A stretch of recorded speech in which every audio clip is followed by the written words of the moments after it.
പിണറായിയുടെ മുന്നിൽ കരിങ്കൊടി പിടിക്കാൻ ഈ കണ്ണൂരിലെ സണ്ണി ജോസഫിന് തീവണ്ടി കയറി പോണ്ട. രാവിലെ വീട്ടിൽ നിന്ന് ഭാര്യനോട് ചായയും കുടിച്ചിട്ട് 6 മണിക്ക് ഒരു കാറ് കയറിയാൽ 10 മണിക്ക് തിരുവനന്തപുരത്ത് പോയിട്ട് ഒരു കരിങ്കൊടി പിടിക്കുമ്പോൾ വഴിയിൽ നിന്ന് രമേശ് ചെന്നിത്തലേനെയും സതീശനെയും കുഞ്ഞാലിക്കുട്ടീനെയും ഒക്കെ കൂട്ടിയിട്ട് 10 മണിക്കുമ്പോ അവിടെ എത്തി കരിങ്കൊടി പിടിച്ച് അത് കഴിഞ്ഞൊരു ചായയും കുടിച്ച് തിരിച്ച് വീട്ടിലെത്തി കഞ്ഞി കുടിച്ച് കിടന്നുറങ്ങാനുള്ള സൗകര്യമാണ് പിണറായി വിജയൻ ഉണ്ടാക്കി കൊടുക്കുന്നത് എന്ന് മറന്നു പോകണ്ട.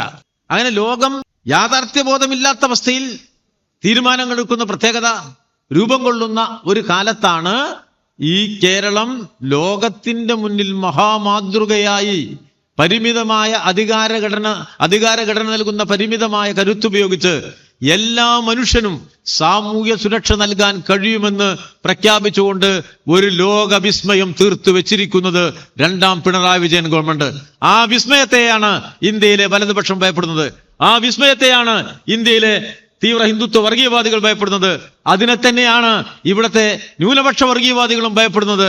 പക്ഷേ നമ്മുടെ നാട്ടിലെ ജനങ്ങൾ ഹൃദയത്തോടതിനെ ചേർത്ത് പിടിച്ചുകൊണ്ട് ഇവരുയർത്തുന്ന എല്ലാ വെല്ലുവിളികളെയും അതിജീവിച്ച് ഈ കേരളം ഇന്നത്തെ ഇന്ത്യയിൽ ശരിയുടെ വഴിയിലേക്ക് 140 കോടി മനുഷ്യരെ നയിക്കുന്ന വർഗസമരത്തിന്റെ ഗതിവേഗം വർദ്ധിപ്പിച്ചുകൊണ്ട് പോരാട്ട ഭൂമികൾ തുറന്നെടുത്ത് സംഘപരിവാറിനെ തടഞ്ഞുവെച്ച് ഈ തെറ്റിന്റെ രാഷ്ട്രീയത്തെ മുറിച്ചു കടന്ന് ഈ രാജ്യത്തെ കൊള്ളയടിക്കുന്ന അതിസമ്പന്ന വിഭാഗത്തിന്റെ കൈകളിൽ നിന്ന് ഈ രാജ്യത്തെ വിമോചിപ്പിച്ചെടുക്കും എന്ന് പ്രഖ്യാപിക്കാനുള്ള പോരാട്ട വീര്യത്തിന്റെ കരുത്തിന്റെ പേരാണ് സംഘപരിവാറാണ് മുന്നിൽ എന്നതുകൊണ്ടും ആരും എതിർക്കാൻ കരുത്തു കാണിക്കുന്നില്ല എന്നതുകൊണ്ടും നമ്മുടെ നാട്ടിലെ അവസരവാദ രാഷ്ട്രീയക്കാർ താൽക്കാലിക കാര്യലാഭത്തിനും ഇവരുടെ ഭീഷണിക്ക് മുന്നിൽ അധികാരത്തിൽ ഒരു ചെറിയ പങ്ക് കിട്ടിയാൽ സമാധാനപ്പെട്ട് അതിന് കീഴ്പ്പെടുകയാണ് എന്ന് കാണുമ്പോൾ ഭയപ്പെട്ട് നിൽക്കാനല്ല, ഇതിനെയും മുറിച്ചു കടക്കാൻ ഈ നാടിന് കഴിയുമെന്നും തൊഴിലാളി വർഗ രാഷ്ട്രീയം ആ ചുമതല നിർവഹിക്കുമെന്നുള്ള ഉറച്ച വിശ്വാസം ഉണ്ടാവേണ്ട കാലമാണിത്. അതിനുവേണ്ടി പരമാവധി കരുത്ത് സമാർജിക്കേണ്ട ഒരു കാലവുമാണ്. ഏറ്റവും പ്രധാനപ്പെട്ട കാര്യം അതാണ്. ഇതെന്നും ഉണ്ടാകും എന്ന് നാം കരുതിപ്പോകരുത്. കാരണം ജനങ്ങളുടെ ജീവിതം തകർക്കപ്പെടുന്നിടത്ത് കീഴടങ്ങുകയല്ല, പ്രതിരോധിക്കുകയാണ് ചെയ്യുന്നത്. ഇപ്പോഴത്തെ ഒരു പ്രത്യേകതയിൽ കോർപ്പറേറ്റിന്റെ എല്ലാ പിന്തുണയും അവരുടെ മാധ്യമ പിന്തുണ പ്രത്യേകിച്ചുമുള്ളതുകൊണ്ട്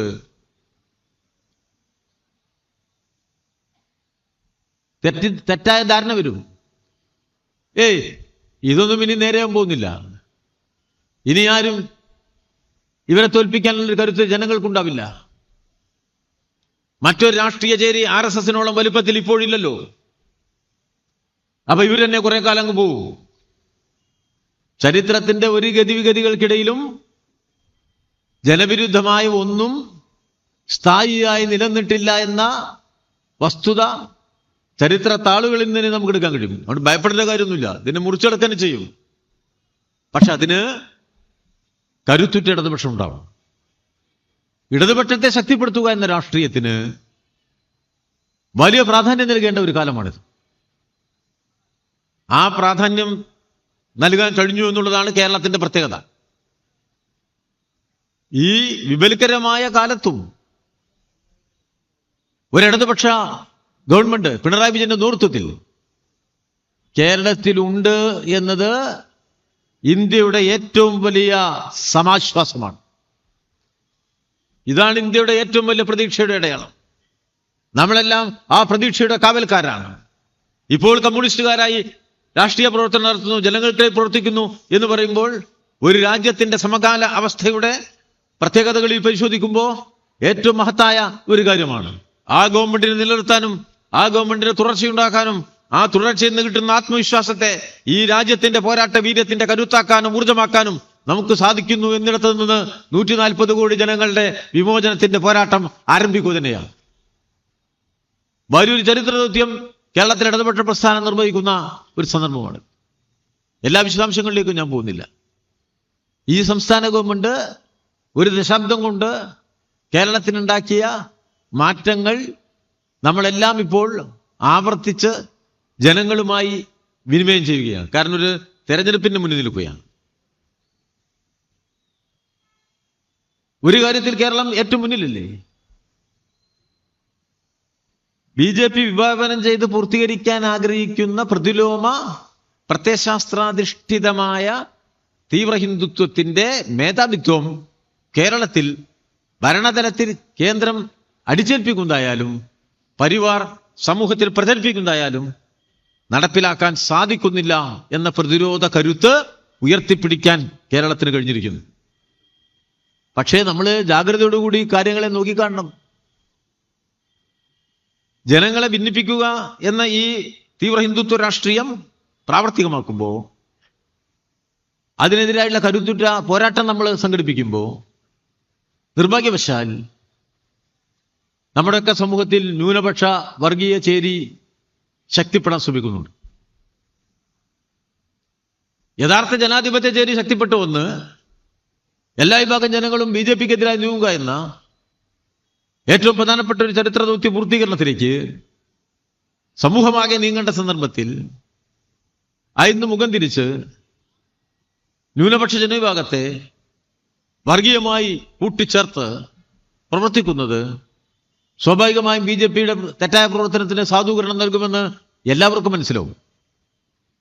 പക്ഷെ ആ ശക്തികൾ നമ്മുടെ സമൂഹത്തിൽ, വിശേഷിച്ച് ധാരാളം നല്ലൊരു വിഭാഗം ന്യൂനപക്ഷമുള്ള കേരളത്തിൽ സജീവമായി പ്രവർത്തിക്കുകയാണ്. അവർ പ്രവർത്തിക്കുന്നത് എന്തിനു വേണ്ടിയാ? BJP-യേക്കാൾ അവരെതിർക്കുന്നത് നമ്മുടെ സമൂഹത്തിലെ മതനിരപേക്ഷ രാഷ്ട്രീയം ഉയർത്തിപ്പിടിക്കുന്ന ഇടതുപക്ഷത്തെയാണ്. വല്ലാത്തൊരു പ്രത്യേകതയാണ് ഇപ്പോൾ നമ്മൾ കാണുന്നത്. ഒന്നാമത്തെ ശത്രു ഇടതുപക്ഷം എന്നുള്ള നിലയ്ക്ക് ഈ ഇടതുപക്ഷ ഗവൺമെന്റിനെതിരായി മതന്യൂനപക്ഷ ജനവിഭാഗങ്ങളെ അണിനിരത്തി ആകെയുള്ള സമൂഹത്തെ വർഗീയവൽക്കരിക്കുന്ന പ്രക്രിയയിലേക്ക് വേഗത വർദ്ധിപ്പിക്കാവുന്ന പ്രചരണ ഘോഷങ്ങൾ, പ്രവർത്തനങ്ങൾ കേരളത്തിൽ നടക്കുകയാണ്. കേരളത്തിന്റെ ഏറ്റവും വലിയ പ്രത്യേകത, ഇവിടുത്തെ മുഖ്യ പ്രതിപക്ഷമായ UDF എന്നത് അതിൻ്റെ രാഷ്ട്രീയം ഏതെങ്കിലും തരത്തിലുള്ള ഒരു ബദൽ രാഷ്ട്രീയമല്ല. അതിൻ്റെ രാഷ്ട്രീയ അടിത്തറ എല്ലായ്പ്പോഴും വർഗീയമായ ധ്രുവീകരണത്തിലൂടെ രൂപപ്പെടുത്തുന്നതാണ്.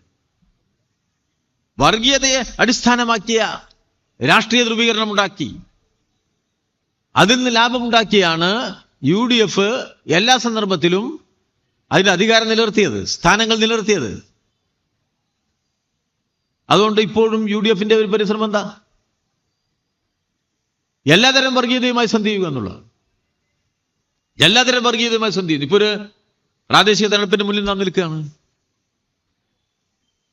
ഈ പ്രാദേശിക തെരഞ്ഞെടുപ്പിൽ കേരളത്തിൽ ഹിന്ദു വർഗീയതയ്ക്ക് കരുത്തുണ്ടാക്കാനുള്ള പരിശ്രമം നടക്കും. നമ്മൾ അതീവ ജാഗ്രതയോടുകൂടി BJP-യുടെ മുന്നേറ്റത്തെ പ്രതിരോധിക്കാൻ ശ്രമിക്കുകയാണ്.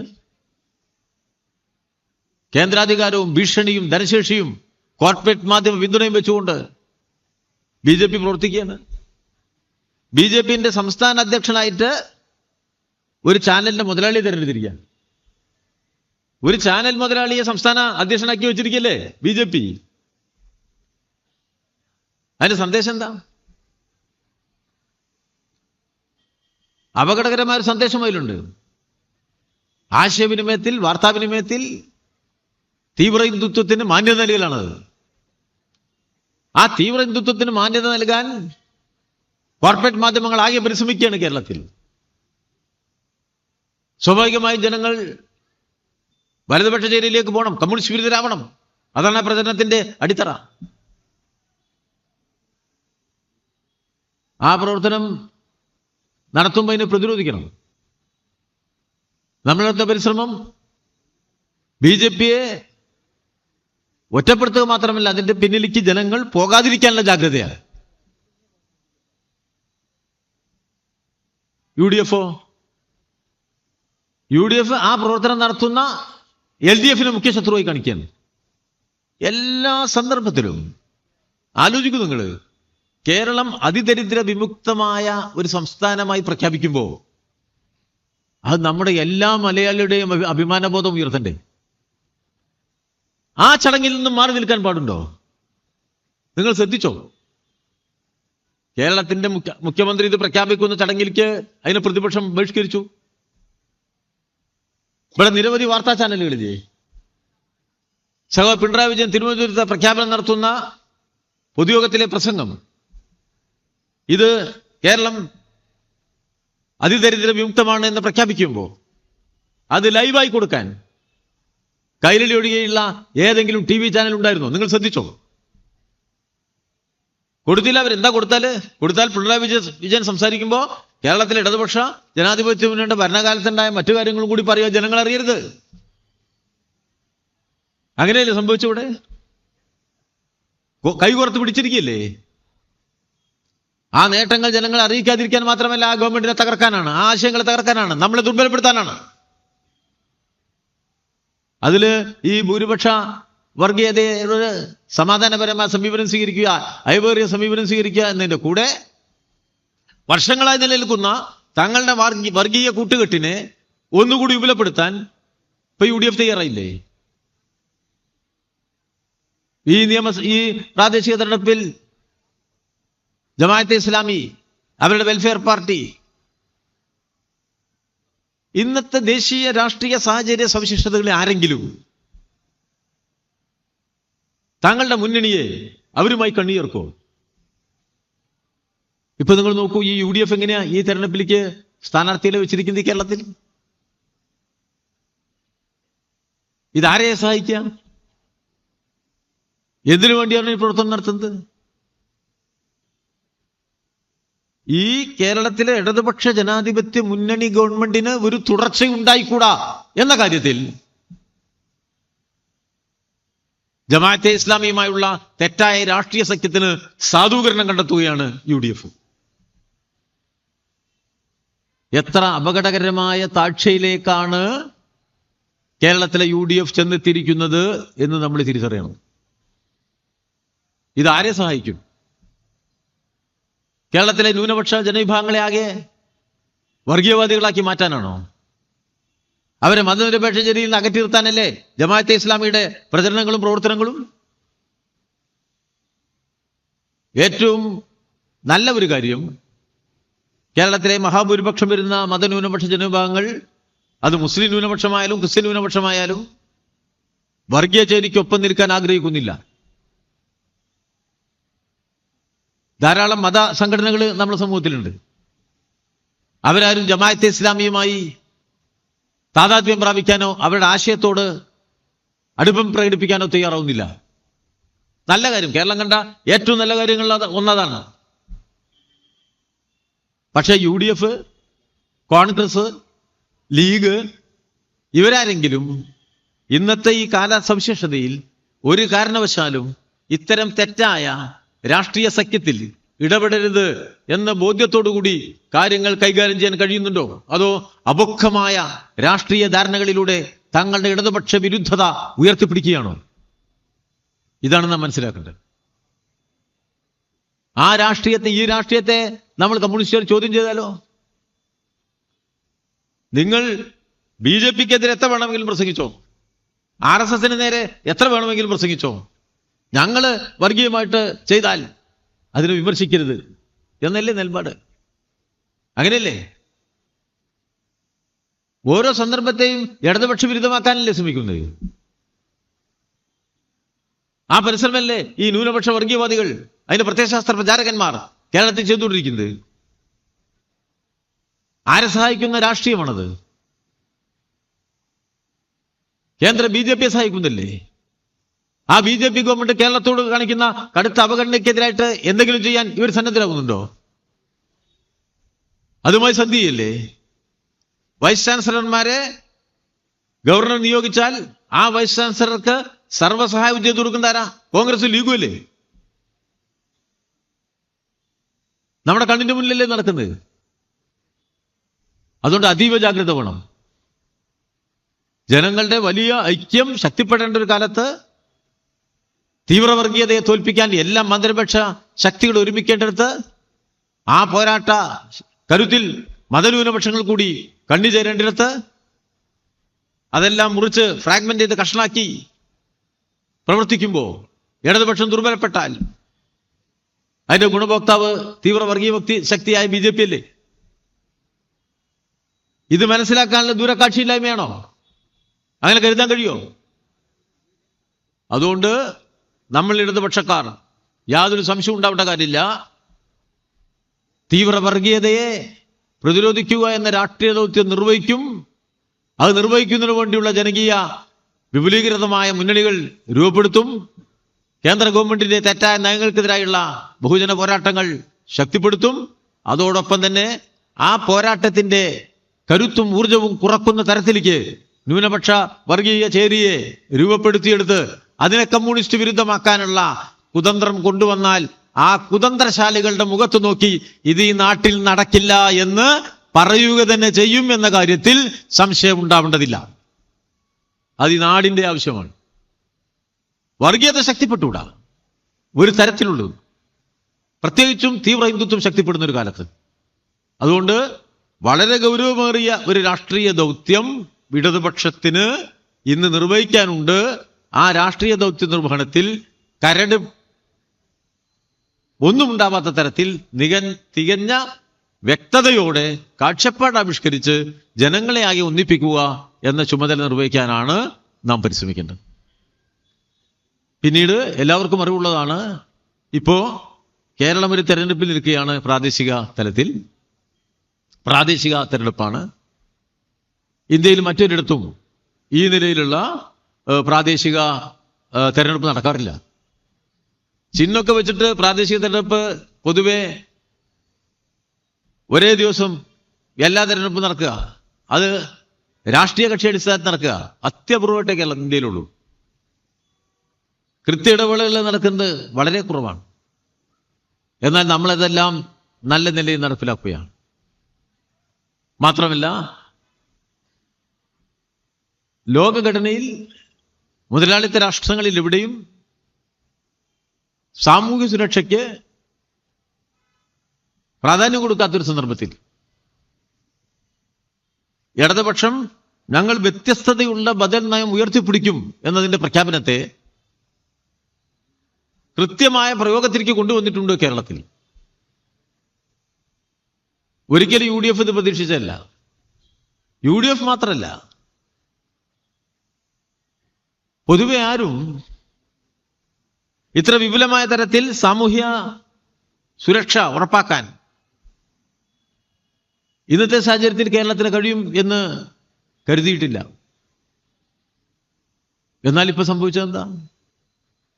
വാർദ്ധക്യം എന്നത് ഇന്നത്തെ ലോകത്തിന്റെ ഏറ്റവും പ്രയാസകരമായ പ്രതിബന്ധമാണ്, പ്രശ്നമാണ്. ഈയിടെ ജപ്പാനിൽ തെരഞ്ഞെടുപ്പല്ല, പ്രധാനമന്ത്രിയെ മാറ്റി. എന്താണ് ജപ്പാന്റെ ഏറ്റവും വലിയ സാമൂഹ്യ പ്രശ്നം?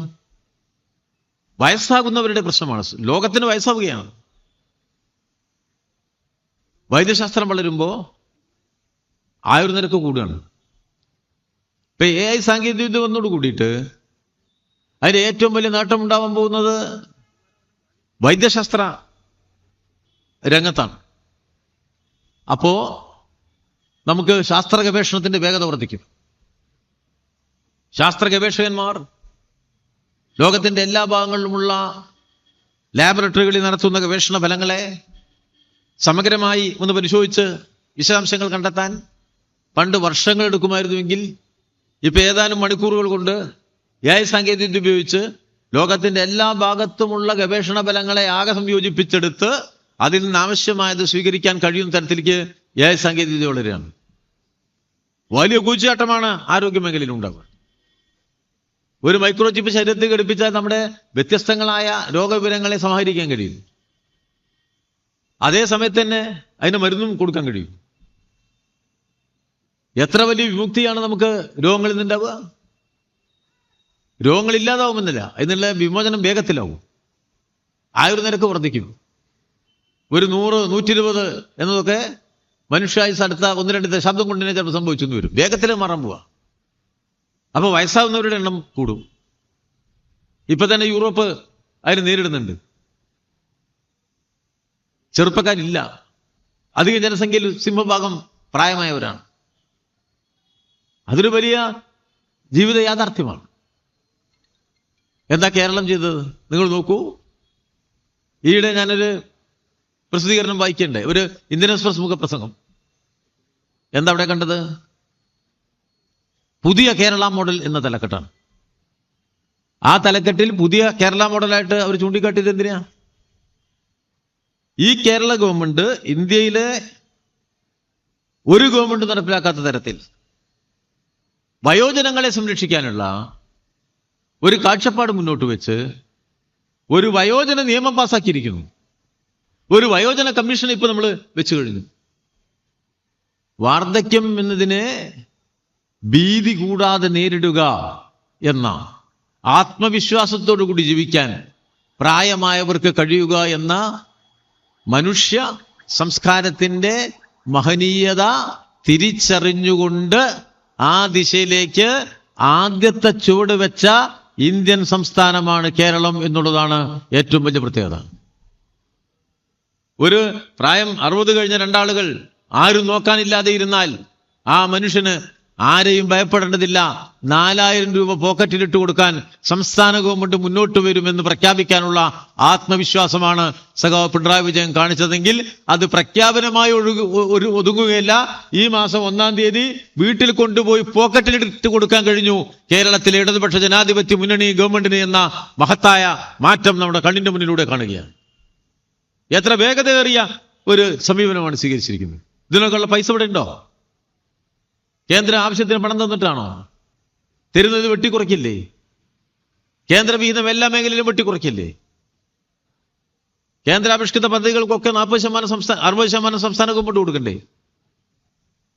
എന്ത് ആത്മവിശ്വാസത്തോടുകൂടിയാണ് ഈ കേരള ഗവൺമെന്റ് അത്തരം വിഷയങ്ങൾ ഇടപെട്ടിരിക്കുന്നത്? എത്ര വലിയ മാറ്റങ്ങളാണ് ഈ കേരളം ഇപ്പോ മാറ്റങ്ങളാണ് കേരളം സാക്ഷിയാവുന്നത്. വികസനത്തിന്റെ മുന്നിൽ മുഖം തിരിച്ചു നിന്നിട്ടുണ്ട് പലരും.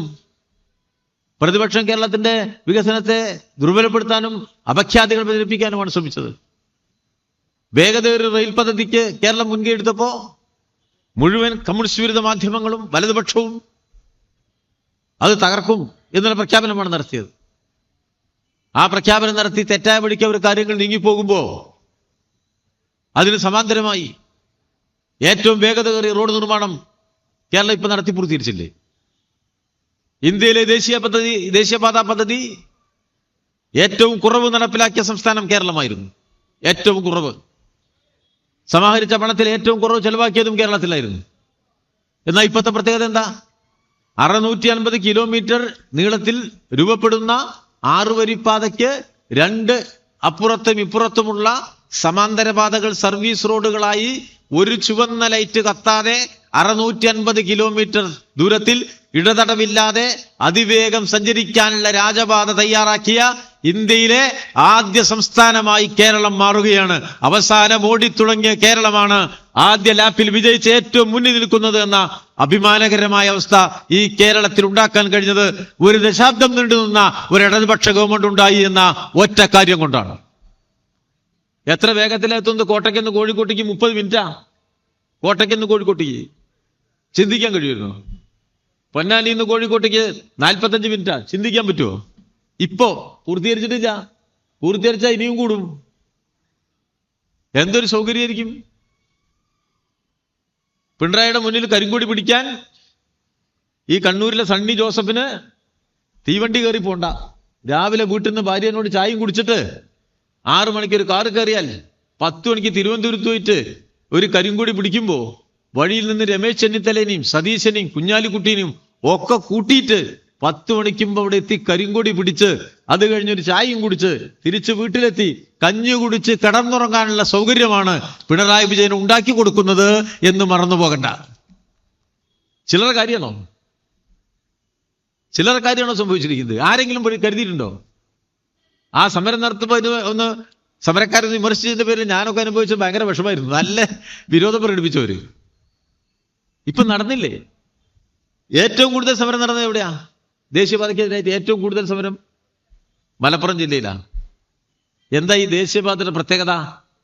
ദേശീയപാതയിലെ 6 വരി പൂർണ്ണമായ സർവീസ് റോഡോടുകൂടി ആദ്യമായി പൂർത്തീകരിക്കാൻ പോകുന്നത് മലപ്പുറം ജില്ലയിലാണ് എന്ന പ്രത്യേകതയാണ് നമ്മുടെ ദേശീയപാത നിർമ്മാണത്തിലെ ഏറ്റവും വലിയ പ്രത്യേകത. മലപ്പുറത്താണ് ആദ്യം പൂർത്തീകരിക്കാൻ പോണത്. ആദ്യം ഫുൾ ജില്ല. എന്തൊരു മാറ്റമാണ്! അവിടുന്ന് ഇങ്ങോട്ടുള്ള മാറ്റം കണ്ട പരമ്പരയാണ്. ഇങ്ങനെ സാധിക്കുമെന്ന് നാം തെളിയിക്കല്ലേ? ഇങ്ങനെ സാമൂഹിക സുരക്ഷ കൊടുക്കാൻ കഴിയുമെന്ന് നമ്മൾ തെളിയിക്കല്ലേ? ഏതെങ്കിലും ഒരു പരിഷ്കൃത സമൂഹത്തിൽ. ഇപ്പൊ ഞങ്ങള് കമ്മ്യൂണിസ്റ്റുകാർ ചർച്ച ചെയ്യുമ്പോൾ സോഷ്യൽ ഡെമോക്രസിയുടെ തകർച്ച എന്നൊരു ഭാഗം ഇപ്പൊ ഞങ്ങൾ ചർച്ച ചെയ്യാറുണ്ട്. സോഷ്യൽ ഡെമോക്രസി സോവിയറ്റ് യൂണിയൻ നിലനിന്ന കാലത്ത് നമ്മുടെ സാമൂഹ്യ സുരക്ഷ ഉറപ്പാക്കിയ ഒരു ഭരണനീതി ബോധമാണ്. അതുകൊണ്ടാണ് England, France, Germany, Spain, Portugal എന്നൊക്കെ പറയുന്ന ഇറ്റലി, ഗ്രീസ് എന്നൊക്കെ പറയപ്പെടുന്ന യൂറോപ്യൻ രാജ്യങ്ങളിൽ എല്ലാം തന്നെ ചെറിയ കുട്ടിയാവുന്നത് മുതൽ മരിക്കുന്നത് വരെ സുരക്ഷിതമായ ഒരു മെഡിക്കൽ സംവിധാനം, ചികിത്സ, വിദ്യാഭ്യാസം, വയസ്സായാളുടെ സംരക്ഷണം, എല്ലാ സംരക്ഷണവും ഉറപ്പാക്കി കൊടുത്തു. അന്ന് റഷ്യ അപ്പുറത്തുണ്ട്. ആള് കമ്മ്യൂണിസ്റ്റ് ആവാതിരിക്കാനാ. അന്ന് റഷ്യ അപ്പുറത്തുണ്ട്. അതുകൊണ്ട് ചെയ്തു വെച്ചതാ. ഇപ്പൊ സോവിയറ്റ് യൂണിയൻ പോയി, വലതുപക്ഷ രാഷ്ട്രീയമായി. എവിടെ എത്തി? അത് പൂർണ്ണമായി നിർത്തിവെച്ചു. അതാണ് ഇന്നത്തെ ലോക പ്രത്യേകത. സാമൂഹ്യ സുരക്ഷയിൽ നിന്നുള്ള പിന്മാറ്റം ഭരണകൂടം നിർവഹിച്ചപ്പോ ജനങ്ങൾ ഗവൺമെന്റിനെതിരായി. ആഗോള മുതലാളിത്തം വന്നു. അതിന്റെ തെറ്റുകളും തകരാറുകളും സംഭവിച്ചു. ലോക സാമ്പത്തിക പ്രതിസന്ധി ഉണ്ടായി. അതിന്റെ അസംതൃപ്തി ഉണ്ടായി. ഇത് രണ്ടും കൂട്ടിയോജിപ്പിച്ച് നിലനിൽക്കുന്ന മുഖ്യധാര രാഷ്ട്രീയ ചേരിയെ, ഒരു ഭാഗത്ത് സോഷ്യൽ ഡെമോക്രസിയെ, മറ്റൊരു ഭാഗത്ത് യാഥാസ്ഥിക ഭരണത്തെ, രണ്ടും തമസ്കരിച്ച് വലതുപക്ഷ ശക്തികൾ ലോകത്ത് വ്യാപകമായി ശക്തിപ്പെട്ടു. അതിൽ നിന്നാണ് വിദ്വേഷത്തിന്റെ രാഷ്ട്രീയം, അതിൽ നിന്നാണ് വംശീയതയുടെ രാഷ്ട്രീയം, അതിൽ നിന്നാണ് മുസ്ലിം വിരുദ്ധത, ഇസ്ലാമോഫോബിയ അതൊക്കെ രൂപപ്പെടുത്തി ഇപ്പോൾ ലോകം നിൽക്കുന്നത്.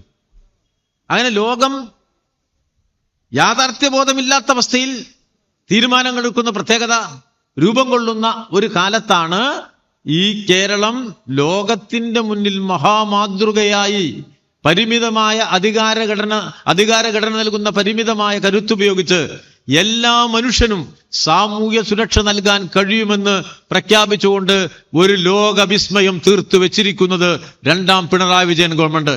ആ വിസ്മയത്തെയാണ് ഇന്ത്യയിലെ വലതുപക്ഷം ഭയപ്പെടുന്നത്. ആ വിസ്മയത്തെയാണ് ഇന്ത്യയിലെ തീവ്ര ഹിന്ദുത്വ വർഗീയവാദികൾ ഭയപ്പെടുന്നത്. അതിനെ തന്നെയാണ് ഇവിടുത്തെ ന്യൂനപക്ഷ വർഗീയവാദികളും ഭയപ്പെടുന്നത്. പക്ഷേ നമ്മുടെ നാട്ടിലെ ജനങ്ങൾ ഹൃദയത്തോടതിനെ ചേർത്ത് പിടിച്ചുകൊണ്ട് ഇവരുയർത്തുന്ന എല്ലാ വെല്ലുവിളികളെയും അതിജീവിച്ച് ഈ കേരളം ഇന്നത്തെ ഇന്ത്യയിൽ ശരിയുടെ വഴിയിലേക്ക് 140 കോടി മനുഷ്യരെ നയിക്കുന്ന വർഗസമരത്തിന്റെ ഗതിവേഗം വർദ്ധിപ്പിച്ചുകൊണ്ട് പോരാട്ട ഭൂമികൾ തുറന്നെടുത്ത് സംഘപരിവാറിനെ തടഞ്ഞുവെച്ച് ഈ തെറ്റിന്റെ രാഷ്ട്രീയത്തെ മുറിച്ചു കടന്ന് ഈ രാജ്യത്തെ കൊള്ളയടിക്കുന്ന അതിസമ്പന്ന വിഭാഗത്തിന്റെ കൈകളിൽ നിന്ന് ഈ രാജ്യത്തെ വിമോചിപ്പിച്ചെടുക്കും എന്ന് പ്രഖ്യാപിക്കാനുള്ള പോരാട്ട വീര്യത്തിന്റെ കരുത്തിന്റെ പേരാണ് കൂത്തുപറമ്പിലെ പോരാളികൾ നൽകിയ സമര സന്ദേശം. ആ സമരവീര്യത്തെ കൂടുതൽ കരുത്തോടുകൂടി മുന്നോട്ട് കൊണ്ടുപോകാൻ നമുക്ക് എല്ലാവർക്കും സാധിക്കണമെന്ന് മാത്രം ഇവിടെ സൂചിപ്പിച്ച് ഔപചാരികമായി ഈ യോഗം ഉദ്ഘാടനം ചെയ്തതായിട്ട് അറിയിച്ച് ഞാൻ എന്റെ വാക്കുകൾ അവസാനിപ്പിക്കുകയാണ്.